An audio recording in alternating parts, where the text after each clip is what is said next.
It is the late 1280s. You manage the estates of Rievaulx Abbey in northern England. Italian merchants have already handed the Abbey a large amount of cash. In return, Rievaulx must deliver about 50 sacks of good wool each year. On paper, the opportunity looks secure. The Abbey controls land, granges, pasture, buildings, and a flock that may once have numbered around 14,000 sheep. But the money arrived before the wool existed. Between 1286 and 1297, Rievaulx entered at least 7 agreements covering 462 sacks of wool. The Abbey borrowed at least 1,992 pounds. Meeting the annual commitment required the output of roughly 11,600 sheep. Disease had already damaged the flock. Rievaulx still owned valuable assets. What it lacked was enough healthy production at the moment payment came due. How did the Abbey turn donated land into cash? And why did one of medieval England's wealthiest monasteries still fall into debt? Rievaulx was founded in 1132 on land granted by Walter Esbeck. It was a Cistercian monastery, organized around prayer, discipline, and communal religious life. That is true. Economically, it is only the beginning. Rievaulx also stood at the center of a scattered estate. Over time, grants and acquisitions gave the Abbey access to arable fields, pasture, woodland, fisheries, mills, mineral rights, and urban property. Wool production was concentrated in the Vale of Pickering. Other granges connected distant landholdings to the monastery. The individual monks did not personally own these assets. Rievaulx held them as an institution. Its abbot and officers could receive land, manage property, enter contracts, and accept obligations that continued after individual monks or officials were gone. The main evidence for this investigation is not a complete annual account. None survives for the selected period. Instead, the historical anchor is a group of wool contracts and debt recognitions involving Rievaulx and Italian merchant companies, including the Frescobaldi, Cerci, Mozzi, and Ricciardi. Those records reveal how much wool was promised, how much money was advanced, and what could happen after a failure to deliver. They give us strong evidence about credit and liability. They do not describe every ordinary year. Troubled debts were more likely to enter royal records, so the surviving material may make failure more visible than routine success. What the records do reveal is the structure of the business, when production and finance stopped moving together. The process began with land. Arable fields produced grain. Pasture supported cattle and sheep. Woodland supplied materials. Fisheries added food. Mills and workshops processed resources that might otherwise have been purchased or sent elsewhere. The grange turned those resources into organized production. A grange was an agricultural center where land, animals, storage, and supervision came together. Rievaulx began establishing granges within the first decades after its foundation. Griff, close to the Abbey, served as its home farm and remained under direct management. Other granges spread production across land suited to crops and livestock. That reduced dependence on one field or one local supply point. It also created a much larger operating system. Distance mattered. A grange that increased production also created a transport problem. Wool, grain, tools, and instructions had to move across an estate that was larger than the Abbey walls suggested. Buildings needed repair, goods needed storage, animals and workers needed food. Output had to travel toward the Abbey or toward a buyer. Sheep were especially valuable because one animal supported several uses. Wool could be sold or made into clothing and blankets. Milk could become cheese. Skins could be used for parchment and other products. For this period, however, wool created the clearest commercial opportunity. Before a fleece became cash, the sheep had to survive. They needed pasture, winter feed, shelter, and care. Then came shearing, sorting, packing, storage, and delivery. Rievaulx was therefore operating a chain, not a single isolated activity. Land supported livestock. Livestock produced wool. Buildings protected the product. Labor moved it through each stage. Merchant relationships converted it into cash. Weakness at any one point could reduce the value of the entire system. The original capital did not begin as a chest of coins. Much of it arrived as land and legal rights granted by patrons. A pasture donation produced no immediate cash, yet it could support animals year after year. Those animals produced food, hides, and wool. One transfer of land could generate economic value long after the donor and the first generation of monks were gone. The abbey retained that durable asset value. Its administrators still had to make the property productive. They needed breeding flocks, barns, tools, storage, carts, water management, food reserves, and people who understood how to operate the estate. No complete late 13th century balance sheet survives, so the exact value of that system cannot be calculated. Working capital created a different challenge. Land can be valuable without paying tomorrow's bill. Sheep can carry valuable wool that is not ready for shearing. A stone building may preserve wealth, but it does not automatically place coins in the cash box. Italian merchants offered a solution. They paid cash before delivery and received a claim on future wool. The agreement combined two functions. It was a commodity sale because the merchant expected wool. It was financing because the abbey received money before producing that wool. The scale was substantial. About 50 sacks represented the estimated output of roughly 11,600 sheep. That was not merely a number written into a contract. It was a biological production target spread across pasture, animals, labor, storage, and transportation. Rievaulx owned the land and retained its long-term value. The abbey's administration carried the immediate risk of disease, weak output, and missed delivery. An institution could therefore remain wealthy in assets while becoming dangerously short of cash. The estate generated value. It also generated costs that continued whether wool sales were strong or weak. The community required food and clothing. Granges and buildings needed maintenance.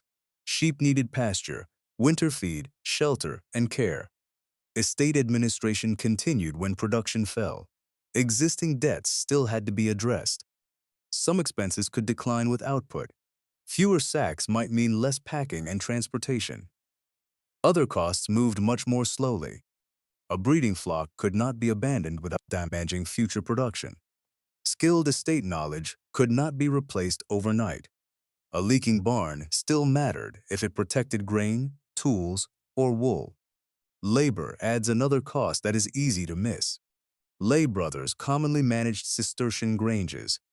They cultivated land, supervised livestock, and carried out much of the practical work that sustained the monastery. Their service may not appear as a modern wage bill.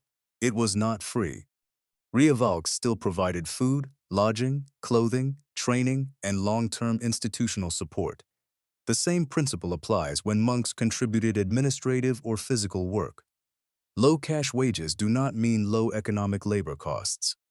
Large-scale sheep production could also require shepherds, shearers, carters, craftsmen, and seasonal help. The exact number employed at Rievaulx is unknown. No complete wage record survives for this period, so their full cost remains outside the reconstruction. Then disease struck the supply chain. From about 1275, repeated outbreaks of sheep scab and other disease reduced English flock numbers and wool production. At Rievaulx, the damage appears in unusually low contracted volumes in 1279 and 1280, followed by several years without new advance contracts. The economic chain tightened quickly. Disease reduced the number of healthy sheep. Fewer sheep produced less wool. The quantity already promised did not fall. Rievaulx had to obtain more wool beyond its own estates. That outside wool was called collecta. Wool produced by the abbey's own flocks was propria.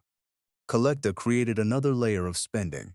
Someone had to find it, buy it, move it, inspect it, and deliver it on time. Yet disease was also affecting other producers, so the replacement supply could be scarce. Every missing sack could raise costs, just as the abbey's own production weakened. Self-sufficiency had never meant cost-free production. Disease simply made the hidden costs impossible to ignore. Wool connected Rievaulx to an international market. Italian merchant companies wanted dependable access to English wool. The Abbey wanted a buyer and immediate cash. An advance contract could serve both sides. But cash received was not the same as profit. The money might already be needed for replacement animals, estate maintenance, older debts, daily supplies, or the purchase of wool. Rievaulx could no longer produce itself. A contract from 1287 makes that limit visible. Rievaulx promised 26 sacks. 10 were collecta. Almost 2/5 of the delivery came from outside the Abbey's direct production. Rievaulx had to obtain that wool elsewhere, or possibly cover a shortfall in cash if the agreement allowed it. The transaction changes how we should see the Abbey. Rievaulx was still a producer, but in some deals it also acted as an aggregator, combining its own wool with wool sourced from other sellers. The visible revenue mattered. So did the purchase, handling, and delivery costs hidden inside it. Once collecta entered the contract, the Abbey's economic role extended beyond raising sheep. The first layer of value came from internal production. Grain, meat, dairy products, timber, fish, and clothing material reduced what the monastery needed to purchase. No coins had to enter the Abbey for that value to matter. It appeared as avoided expense. The next layer was surplus. When the estate produced more than the community consumed, goods could be sold or exchanged. The precise annual contribution of each product cannot be established. For the late 13th century, wool remains the strongest documented commercial line. Then came productive space. Pasture created value because animals could feed there. Granges concentrated labor, storage, and supervision. Woodland, fisheries, mills, and urban property supported the institution, reduced outside purchases, and could potentially create rent or fees. The evidence confirms that Rievaulx controlled these assets. It does not provide a reliable annual income figure for every one of them. Their importance lies in productive capacity, not in an invented revenue total. Scale created another advantage. An individual shepherd might own a flock. Rievaulx controlled land, buildings, multiple granges, an established wool reputation, and an institution designed to outlive any one person. That permanence supported long-term commercial relationships. It also gave creditors something to pursue. A merchant was not relying only on one season's fleece. The merchant was dealing with an abbey that possessed land and goods. If delivery failed, the claim did not disappear with one individual operator. The deepest economic layer was time. From 1286 to 1297, Rievaulx entered at least 7 arrangements, covering 462 sacks of good wool. The Abbey borrowed at least 1,992 pounds from Italian merchants. The wool would be delivered later. The cash could be used immediately.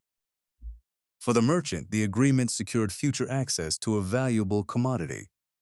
For Rievaulx, it supplied liquidity before the sheep produced the contracted wool.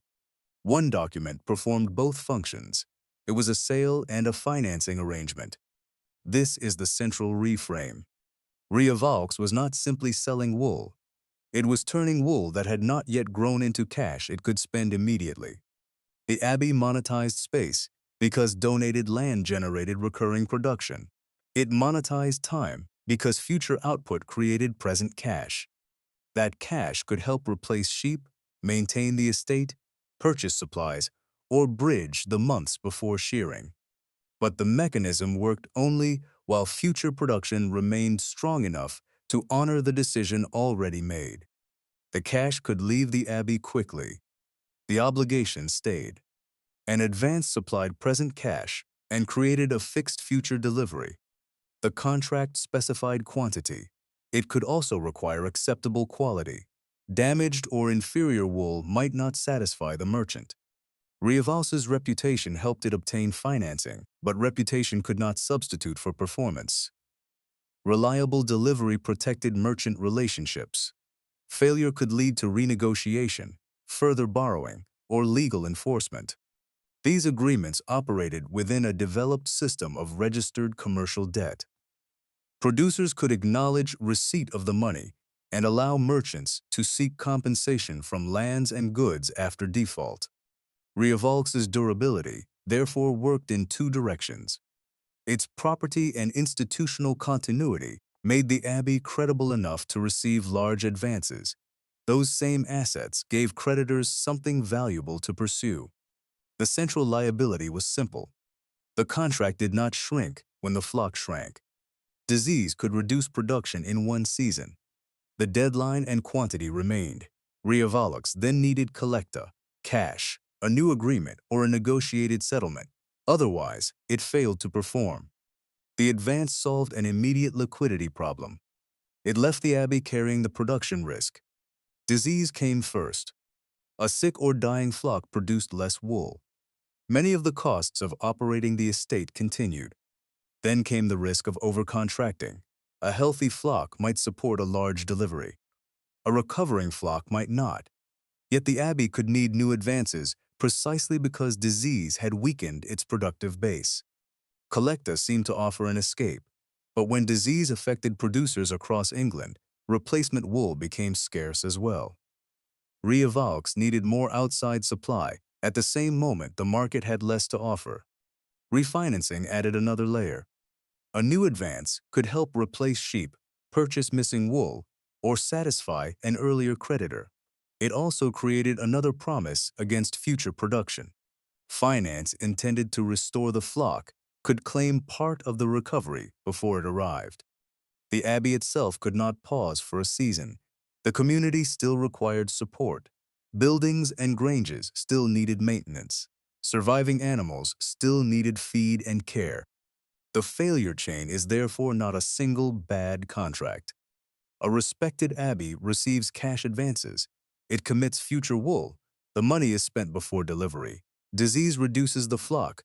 Own production falls short. Collecta must be purchased. Outside wool is scarce. New borrowing or renegotiation follows. Lands and goods become vulnerable to enforcement. Each response solves one immediate problem while making the next production cycle harder. Academic research connects this combination of wool shortage, collecta, and growing debt to the dispersal of the Rievaulx community in 1291. The decisive variable was not the market value of the Abbey's land. It was the share of the annual wool obligation that healthy Rievaulx sheep could actually produce. That is what the reconstruction must test. No complete annual account survives, so this model is not a reconstructed historical ledger. It uses documented contract quantities, a historical production benchmark, and clearly stated assumptions. It excludes exact collecta prices, labor values, fodder costs, transportation, financing costs, cash reserves, and revenue from other estate activities. The annual obligation is about 50 sacks. The historical calculation suggests that this output required roughly 11,600 sheep. That equals about 232 sheep for each sack. It is a benchmark, not a fixed biological rule. For the strong year scenario, assume that Rievaulx produces 45 sacks from its own flocks. It needs 5 sacks of collecta. The Abbey completes the 50-sack delivery. That does not prove a profit. 5 sacks still have to be purchased, and the model excludes several important costs. The result tells us only that the contract is fulfilled with limited outside dependence. For the ordinary year, assume that own production falls to 35 sacks. Rievaulx must obtain 15 sacks from elsewhere. The contract can still be completed, but collecta now makes up 30% of the delivery. More of the advance cash must be used to buy wool that does not rebuild Rievaulx's own flock. The Abbey may satisfy the merchant while reducing the cash available for the next production cycle.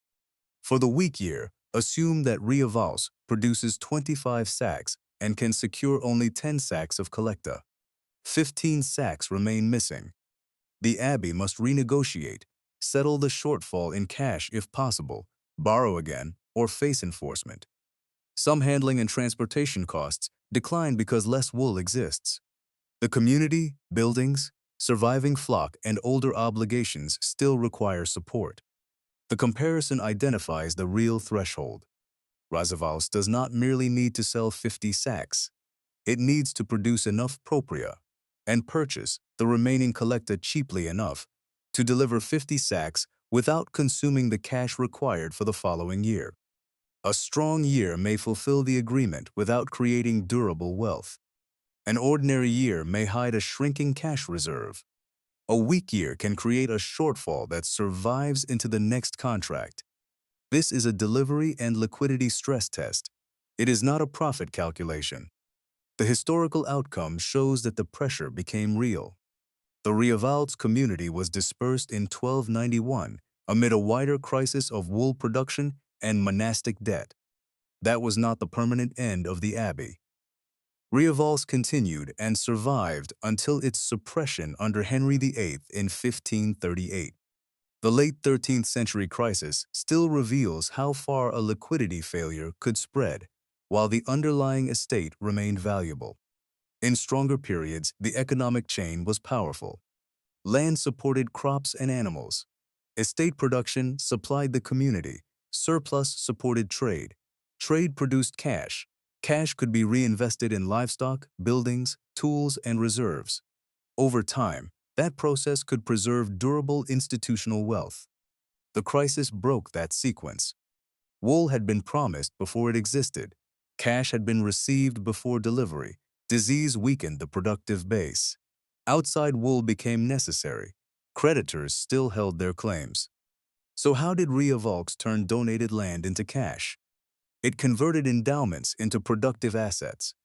It organized those assets through granges and labor. It produced commercially valuable wool. Then it used merchant contracts to move future cash into the present. Why did it still fall into debt? Because the advance was not free income. It was attached to future production. When the flock weakened, valuable land could not immediately supply the missing wool or the cash needed to replace it. Return to the 50 sacks from the opening. At first, they look like revenue. By the end, they are wool already promised, money already spent, and production risk still carried by the Abbey. Rievaulx was rich because it owned the means of production. It nearly failed because it had already sold the future.